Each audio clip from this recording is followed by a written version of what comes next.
అశ్రద్ధ చేయొద్దండి. ప్రతి ఒక్క వ్యక్తి యొక్క బాధ్యత.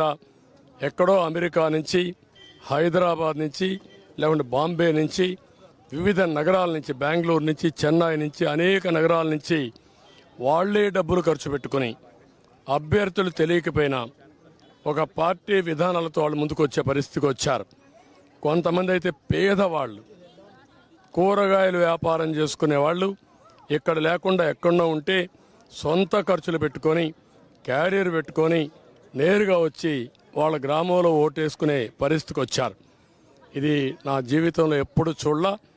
ఇది నిజమైన ప్రజాస్వామ్యం. అందరినీ మరొక్కసారి అప్పీల్ చేస్తున్నా, ప్రతి ఒక్కరూ రండి, మీ ఓటు హక్కును ఉపయోగించుకోండి. Within 100 days, we have implemented 5 guarantees.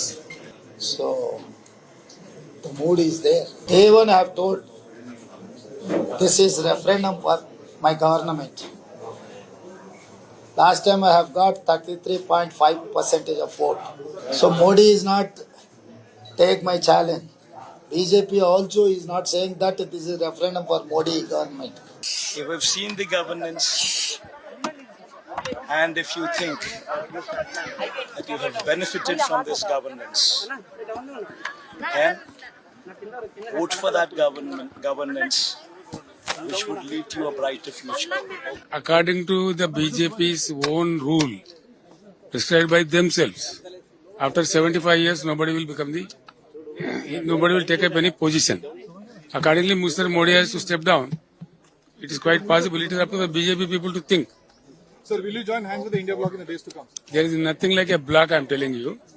There is nothing like a bloc. Now regional parties will be the power in India. ప్రజాస్వామ్యాన్ని కాపాడాల్సిన బాధ్యత ఈసీకుంది, పోలీసులకుంది.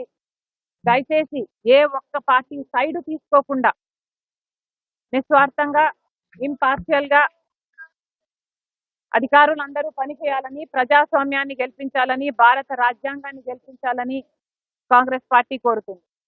మనకు ఎలాంటి ప్రభుత్వం కావాలో, మనకు ఎలాంటి విధానాలు కావాలో, మనకు ఎలాంటి వ్యవస్థ కావాలో నిర్ణయించే అధికారం ప్రజాస్వామ్యంలో ప్రజల చేతుల్లోనే ఉన్నప్పుడు మరి ఈరోజు ఓటును విస్మరించి ఆ తర్వాత నిందించినా ఆ తర్వాత బాధపడ్డ లాభం ఉండదు. కాబట్టి తప్పకుండా అందరూ కూడా దయచేసి బయటికి రండి, ఓటు వేయండి.